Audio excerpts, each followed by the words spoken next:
This is Parallel Frequencies with Just Blane, and on the other frequency, it is Coco over there. What's up, Coco? Doing great. Doing great over here. How are you doing, freaks? Everybody being freaks with me today? Did you know that our captions in text and everything is already picking it up as Good. F-R-E-Q-S other than Good. freaks? It is. We want you to know it's with love that we call you this name. It's actually, you know what? It's really an extension. We are an extension of the mutant family, and that's what Joe Bob's fan club and all his people are, and I'm a proud member of the mutant family. So I want people to be proud to be freaks out there, you know? Like, yeah, we are. That's what we're doing. That's what we're doing, you know? I'm a little congested today, if you can't tell. And I don't think it's the flu. I don't think it's anything crazy. I think it's this shitty air that we're breathing. We live, you know what? Let me just tell people, we live in a city that had the worst air in the country this week. Yeah. And if you think, let me give you a guess, oh, it's maybe some industrial city, you know, like Detroit or, you know, New York or yeah, LA even, you know, smog out there. No. South Jordan, Utah. People don't realize what that inversion actually looks like and feels like when you live in a valley between mountains. It can be real bad. This could end up putting me in the dirt. I feel like this could put me in the dirt. And I lived in LA for 10 years, breathing the smog that was so bad. And I swear I'm not sick. I swear it's the air quality here. So if you hear me over here snorting, snotting, sniffing, I'm sorry, okay? It's human, it's normal, it's natural. But I don't think this air is very natural of what's going on. It's seriously gonna put me in the dirt. Gonna have to have my own funeral. You know, I've been itchy. And I don't know if that has anything to do with it, but I just want that documented in case governments have to come in here and test the water and test the air and figure out what they've been feeding us and breathing, what we've been breathing. Yeah. I've been like itchy. It's almost like the upside down right here in Salt Lake. Yeah. Speaking of, I've been watching the documentary. I'm not done with it yet. Or my impression of Millie Bobby Brown is, I'm not done with it yet. Yes. I will talk about it when I'm done with it. I'm watching it now, but I haven't gotten it all done yet. That's my impression. That's a good Millie Bonbon impression. I'm not gonna lie, I like that. You know what I didn't realize was that Jonathan was British as hell also. Oh. So that's why he seemed so awkward on the screen to me at all times, is because he's been faking an American accent for 10 years. Yeah. This guy's British. As far as I could tell, he was British. He's from the UK. He's got a thick, heavy British accent. And I'm thinking, oh, now I get it. You know? Yeah, I could see it. And I want to just let people know, I think I can actually do a better job than that. But when put on the spot and performing, I tend to ham it up a little bit. I really think that I could do a lot better. It's okay, though. I mean, we'll get there. We'll get you a shot. If the air don't put us in the ground and nobody's coming to our funeral, I'm sure you'll get a shot. There was and it should have been loud if you ask me. Do you realize that? I saw the goodbye send-off videos that were coming out on social media, probably created by AI, I'm sure. But it was sad. It was sad to watch all of the old shows and everybody that was on those shows. It was like Carson Daly, and they were like shutting the lights off.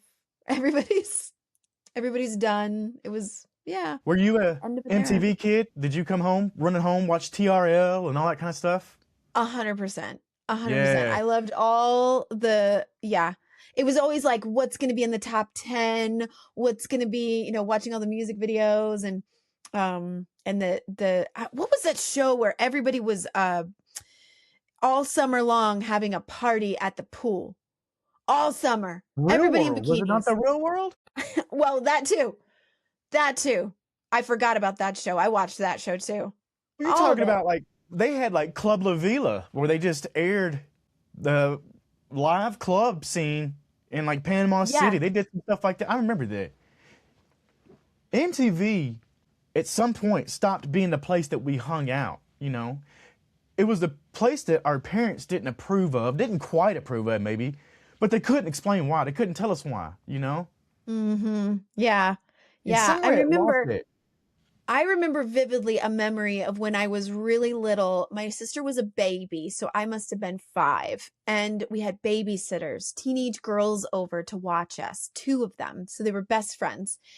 And I don't think they ever came back. I think this was the only time that they babysat us. But they turned on MTV, which I probably didn't watch a lot when I was 5, but it had music videos that were just creepy enough for my 5-year-old self to be hiding behind the couch and like, what is this? Rock and roll music, you know, people with needles in their face. I don't know what was going on, but it was just kind of like a little, it felt enough grown up, that MTV, that I was like, I know I'm not supposed to be watching this until I was a teenager.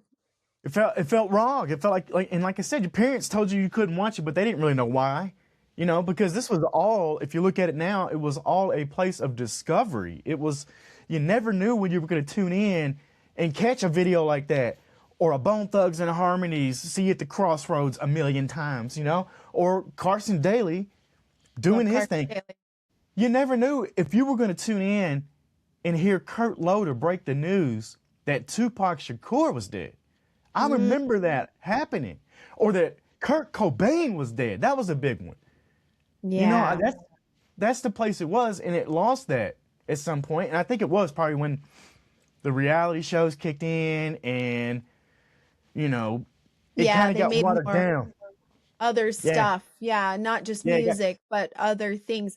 And my favorite thing that came from it, still one of my favorite things of all time. I wasn't a huge Beavis and Butthead fan. I mean, it was just kind of like humor that I was like over. I'm like, hey, those guys are already in my class every single day. I don't need to hear them on TV all the time. But what came from it was Daria. Oh, Daria is my girl. Loved Daria. What a show. That's a great show too. We should go into that one time, one day, Wistful Wednesday, because that's what we're doing here. This is Wistful Wednesday. But you know what? MTV wasn't gone for long, because there's a genius out there, a real treasure to the world, let's say, because someone went out of their way and recreated MTV, and it's called MTV Rewind. This is what it looks like right here. I want my MTV Rewind, and if you go in, nothing but they aired. And if you look on the side, you can go through. This was the very first day of MTV. They've got every piece of footage that there was, and they even have the commercials that we would have seen. Is that not insane? Love that. MTV Rewind. And I think they get everything right, because they, you know, didn't just recreate the look, but they recreated the trust. And that's what it was. They built a trust. MTV had a trust with this audience, with us, with the people who were watching it. You know, it was the idea that you might tune in and see something weird, brilliant, slightly unfinished. They didn't polish everything. It wasn't overly produced. And I think them doing that in real time in front of the public made us trust them even more, you know? And that's what they lost along the way. So I'm glad that some generous soul, maybe plural souls, whoever, took the time and put this back together. I'm going to let this thing just rip in the background of my life, I think. Not right now, because I don't want it to bleed through our show, but yeah. I didn't even realize MTV, as big as MTV was, and that's sad to say was, because it's dead. But as big as it was, it should have went out in a blaze of fucking glory. Am I right? I didn't even realize. Didn't even know it was gone. Yeah. End of an era for all of us that grew up with that. Kind of brings us into what we're talking about. Brings us into the right frequency here, you know? The NeverEnding Story is our Wistful Wednesday movie. And it's another one of those things that didn't just play on the screen, you know? It raised an entire generation, emotionally unsupervised, might I add, because who the hell greenlit this?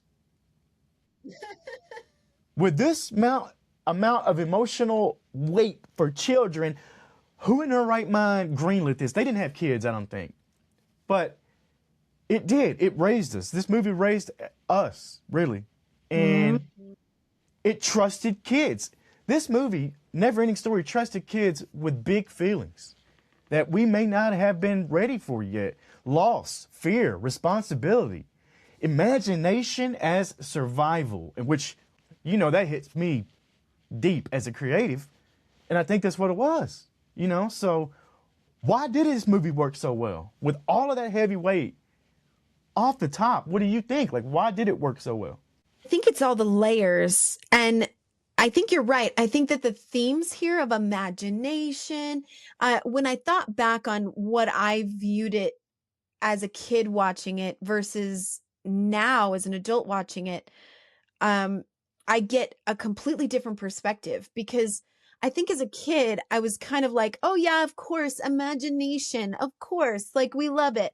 It kind of reminds me of Barney was on TV a lot when I was a kid. I mean, I'm a little older than Barney, but looking back at the themes on Barney was like, you don't need anything else, just your imagination. Or SpongeBob would go, imagination, and a rainbow would appear. So you're just kind of like fed that whole, yeah, cutesy, it's all the things, whatever. But as an adult watching the NeverEnding Story, you realize, wow, it's so much more than that. It's not just that kitschy, oh, we've heard it a million times. Imagination is great, just use your imagination. But it goes way deeper into it. And there's all of these layers. In fact, I saw somebody online that was breaking down the themes of the book and how it related to Jungian philosophies of psychology in moving from being a kid and detaching from your parents and becoming, somebody of your own. So it's this stay a kid, stay whimsical, don't give up on your dreams. It's okay to have your head in the clouds. Don't listen to dad who's telling you to put both feet on the ground. And then there's also this, but you're also becoming an adult. You're making your own way in the world. You're detaching from your parents' ideas of what was right or wrong and finding your own way. It's all these things. So you just get layers upon layers upon layers. And I was writing furiously all these notes when I was watching it again just recently. It's not just a fantasy movie. It's a user manual for being a human when you watch it as an adult. It really is. I mean, you got a kid that's grieving, avoiding reality, hiding stories because real life's too heavy. And like you said, instead of telling him to man the hell up, the movie says, well, what if you use your imagination to survive, and that's kind of what it is. It's the inner life that we abandon, I think is what it really does hit harder when you're an adult watching this flick. You got a lot of emotions in this, a lot of disconnection also, and trauma and fear throughout, like. For sure. It was existential trauma for a kid. There was no jump scares, though. This movie wasn't like that. It was a kid family movie. It is a family movie. Still watched, now. But it kind of just looked at you and it's like, well, what happens when hope runs out? And that's when the imagination stuff has to kick in. And you've got to come out of whatever bubble you were in, whatever nothingness or whatever, you got to come out of that and be ready for it. Yeah. Let's talk about that nothing. To me, as I was sitting there thinking about the themes and symbolism in this movie and what they bring about for us to think about, the true villain. Okay, so let's just talk about who is the villain in this story? Who or what? Because as a kid, it was maybe so abstract that before our brain is developmentally able to really process this kind of thing, which doesn't even start until you're 8 years old, this abstract thinking, being able to inference, things like that, it's really difficult to understand, well, who's the bad guy here?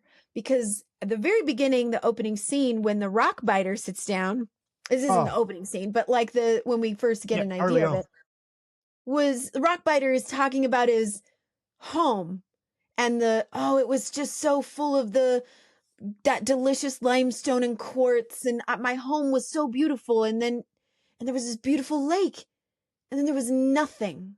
And they're like, well, does that mean the lake dried up? Was it a dried up lake? And he's like, no, because there was nothing. And he goes, well, was there a hole? And he goes, a hole would be something.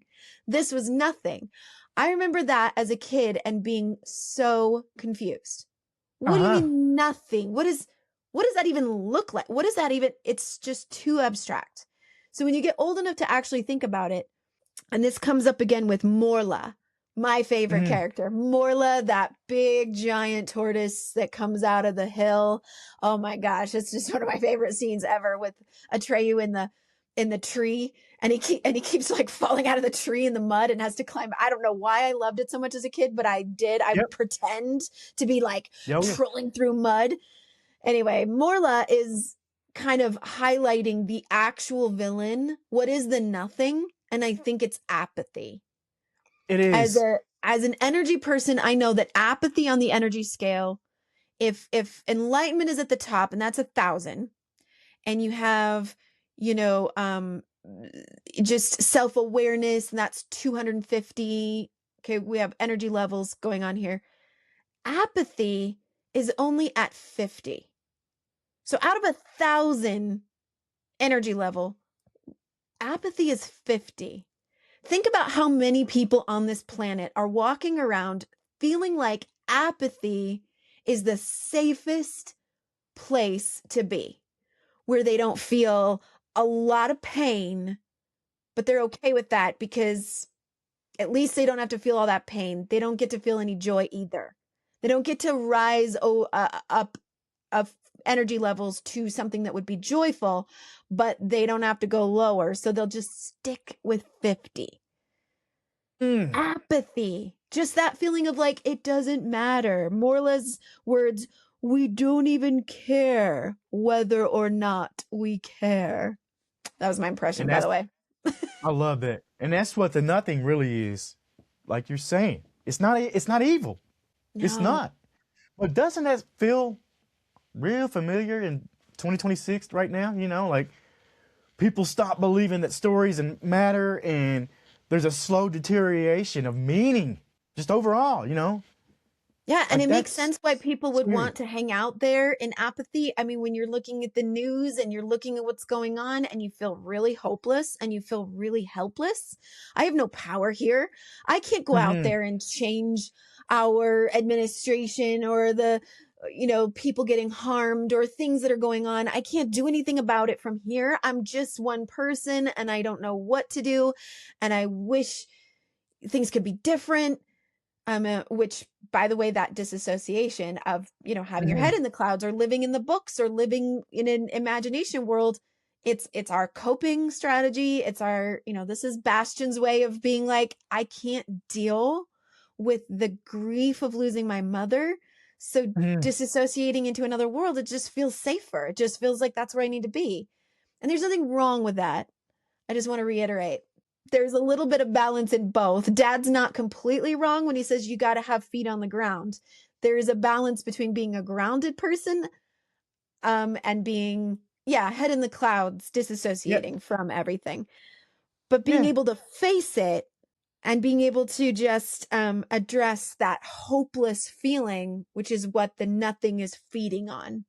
Or Gmork. Is that how you say his name? Yeah. The wolf. This movie, we'll talk about the wolf, but this movie really trusted kids with the truth. I respected that, I respected that as a child watching it and as an adult watching it back, that they put the truth out there for the kids. And it wasn't really hold your hand, everything's okay. It was a different way about it. But that wolf was wild, right? Yeah. I mean, what does the wolf represent? What is the symbol of the wolf? Because he's kind of the information, if there was something that we were inferencing that was symbolic about the nothing or about everything that was going on with Atreyu's journey, with the Empress's illness, with Bastion's part to play in all of this. But then you have Gmork, who is like, he's just going to say the thing. And he's the one that gets to say, people have no hope. Because when people have no hope, they're easier to control. And the person who has the control has the power. So we as kids, that's terrifying already, because they make it terrifying, this wolf face with the teeth and the darkness. And I remember being like, whoa, what's going on here? This is really scary. But also that feeling of it's a little scary because Atreyu finally gets to that place on the border of Fantasia, and he has the pictures on the wall of his journey. I remember that feeling when I was a little kid, being like, wait a minute. Why? How did they know? How did they know that he just went through all that? What does this mean? What are we seeing here? Already a little bit like it's throwing it in your face, right? But then for Gmork to be like the one who's going to say the thing and say like, we need people hopeless. We need people having no hopes and no dreams, because then we can control them. And that's scary, because then creativity becomes a metric. You know, it's like something that is actually measured. Art becomes just content, you know, and it's not really in the genres that we have now, because, once again, don't care, first of all, and no hope, no dreams keeps me from being able to do it anyway. Yeah. You know, so it hits you in the face, you know? Yeah. This movie had a lot of moments that need you. They need the audience. It's not a passive movie for an audience member to watch, you know? Saying the name out loud, you got to participate, you got to believe. They telling you to do all this, you know? And I think that's something that really connected to the viewer at home too. I mean, this movie's what? I'm 40 years old, 35, 40 years old, and it's still just as good as when you watch it the first time. It just hits harder. Yes. You know, you do start peeling back the onion layers and seeing some of it and realizing it wasn't just a movie that had a big, cute, fluffy dog that we love, by the way. That's my favorite character, Falcor. We love him. I mean, I got a Falcor blanket right here. It's not made out of him or nothing, but look, it's, you know, same type of. Yeah. Everybody wanted their Falcor dragon pet to fly them around when you saw this movie, right? That was my dream. Yeah. Amazing. That twist, it still has a twist too. The movie's got a twist, and that still hits, you know? Yeah. Does it give you chills? Yeah. Yes. It does for me. And I think the Empress is kind of the key to all of this here. She's not making a major role here. She doesn't get to be the hero. She doesn't get to be the one that goes on the hero's journey like Atreyu does, and Bastion. Both are the heroes of this story in their own right. But the Empress plays a really interesting part. And by the way, I absolutely refer to this movie every time I'm doing a tarot reading. The Empress card in a tarot reading is my favorite card. And whenever somebody gets the Empress card and it feels like this is the message or this is what they're getting out of it, I refer to this movie every time. Because to me, this childlike Empress is even more Empress-esque than what the Empress card in the tarot would normally show you. Normally, there's like a pregnant woman, right? As an Empress, she's motherly. She's about fertility. This is a child, but you know what I love about the image that they created in this movie is she's in this giant, luxurious bed full of pillows and soft blankets. If there is not one thing that feels like the Empress to me, it's this image, this Empress right here. She's got this beautiful headdress on. The actress who played her, holy cow, the tears in her eyes when she looks at the camera and she says, "Say it, Bastion, give me my name, please." That part gives me chills every time. But when she says at the very end, Yeah, Yes, thank Tammy you. Stronach is the actor there. So yeah, and didn't do much else after that. So after this movie, but go ahead. Yeah. Well, to be honest, I know there's a NeverEnding Story 2. I've known that since I was a kid, and I cannot bring myself to watch it because I saw from the cover that it was not her, and I just couldn't do it. I was like, the cast is not the same. I can't. It might be brilliant. I have no idea. I'm just saying I couldn't do it. But when she says at the end, and I think this is getting to your point about it being like where the NeverEnding Story actually comes in. And I don't know if I ever got this until I watched it as an adult. But at the end, when she says to Atreyu, he is listening to every word we say. He's been with you on this entire journey. And there are those listening now that have been with him on his journey. They were with him in the bookstore. They were with him when he found the what is it called? Oren. The Oren symbol on the book, and he took the book. So there's this moment where she's talking, and it's the cadence of her voice, and it's this mystical kind of magical just way that she reaches right through the camera, right through the screen, and she just grabs you. And I don't know if I got it until I was an adult. I honestly don't think I caught that until I was watching it, and I went, oh, that's us. She's talking about us. We are watching Bastian, and Bastian is reading about Atreyu. And then you get this Matrix moment. I don't know if you got it, but I got it. This Matrix moment where you go, is there someone watching and reading about me right now? Yeah. It's the NeverEnding Story. And it's incredible how it comes together like that. But you absolutely start questioning things. And everybody out there wants to be the main character in their own life. They want to be the main character. So why wouldn't there be somebody else out there writing about us and reading it all at the same time? If you believe in parallel universes, it's happening somewhere. Someone is, and we're just all in a simulation, and we're not, it's possible I'm not really real. Like, what if really real means that you're in that universe creating our universe out of stories? Like, we're Fantasia. Our entire world that exists right now only exists because of someone else's imagination. Bam. The story never ends because we keep needing it. We need this. Every generation finds their own Fantasia, their own nothing, their own reason to believe again. Yeah. Yeah, the tie-in with the spark of creation, which is, kind of like when Fantasia finally crumbles and all that's left is this grain of sand, this little glowing light. And the Empress is handing it to Bastian. And we're used to, as kids, listening to stories about how you can make wishes. There's always a limitation on it, right? There's it's 3 wishes. Or if you make a wish, something's going to go horribly wrong. Like you're going to wish for, food or something, and then you end up with a house packed to the rafters with food. Something goes wrong, right? You word it wrong, that's what we're used to in folklore most of the time.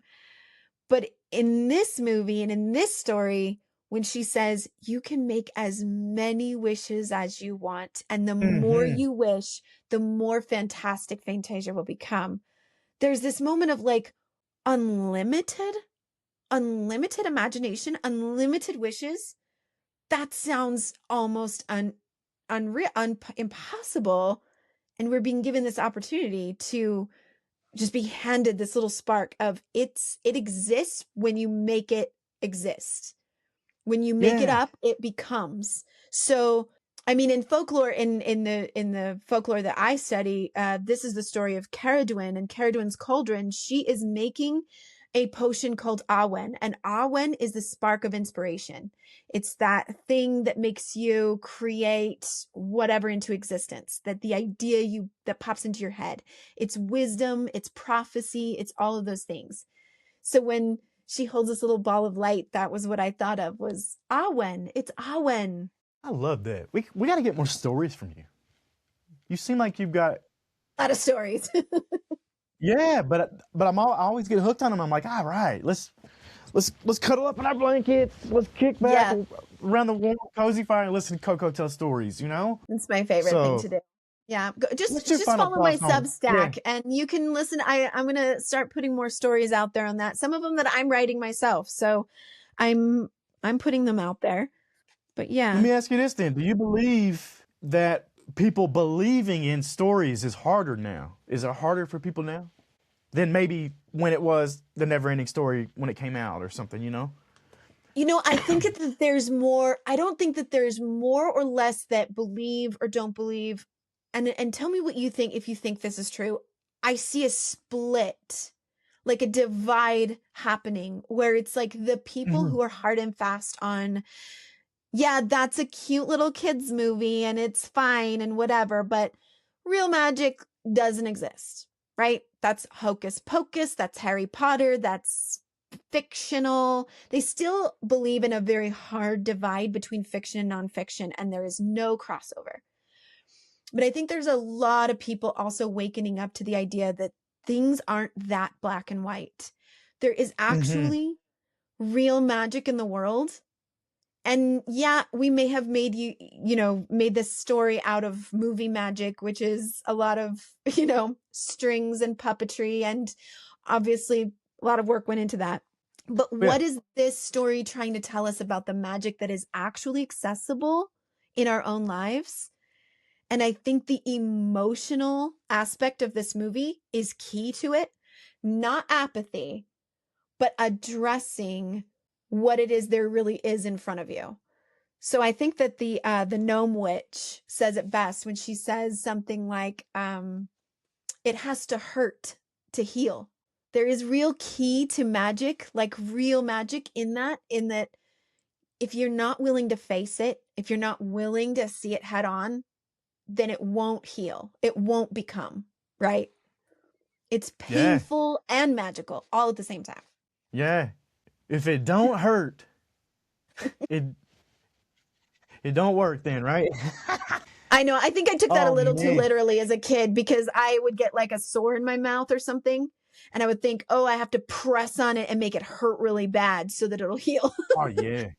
Not what it means, but a little sadomasochist over there, huh? Man, what's your final? It's gotta heal. What's your final thought on NeverEnding Story? I think that deep within the depths of this story and in the characters themselves is the answers to life. I think they're there. So if you're willing to watch it in a new light and not just imagination, it's all pretty and rainbows. If you're willing to hear what the messages are, it's there. I think it's all there. I like that. To me, it's big picture here. Maybe the real tragedy isn't that MTV ended or that Fantasia faded, but it's when we stop believing stories can save us. And if you're still listening, that tells me you haven't. Stay curious, stay weird, stay a freak, protect your imagination like it's the air you breathe. Yes. Yeah. Like, seriously, protect it. And protect the kids, your kids, all of it. Anybody's imaginations. Protect it like it's the air we breathe. And I mean that. Until next time. Just Blane and Coco, parallel frequencies. See ya.